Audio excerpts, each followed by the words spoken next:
भारत भाग्य विधाता ने किसानों के लिए नियम बनाया कि इन्हें इनकम टैक्स जीरो देना होगा, मतलब कुछ भी नहीं। लेकिन इस नियम का बेनिफिट किसानों से ज्यादा अरबपति और बड़े बिजनेस हाउसेस टैक्स बचाने के लिए ले रहे हैं। देखिए, कानून साफ कहता है कि अगर आपकी इनकम खेती से है, जैसे फसल से, बागानी से या पशुपालन से, तो उस पर जीरो टैक्स लगेगा। अब बड़े उद्योगपति खेत खरीदते हैं, असल में खेती नहीं करते, पर कागज पर दिखाते हैं कि करोड़ों की फसल बिक रही है।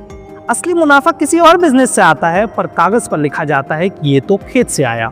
और कभी कभी तो जमीन किसी और के नाम पर होती है, पर फार्मिंग इनकम अपने नाम पर टैक्स फ्री बता दी जाती है।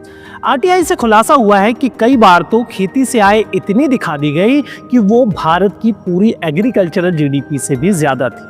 अब किसान कर्ज में डूबे हैं, आत्महत्या कर रहे हैं, और पॉलिटिशियंस, एक्टर्स और इंडस्ट्रियलिस्ट सबकी रिटर्न्स में करोड़ों की फार्मिंग इनकम शो हो रही, लेकिन उनके खेतों में घास तक नहीं उगती।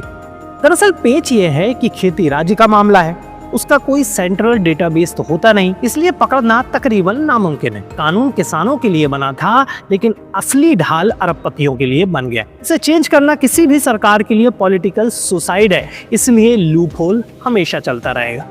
सवाल यह है कि असली किसान टैक्स छूट का हकदार है या फिर अरबों की कागजी खेती करने वाले।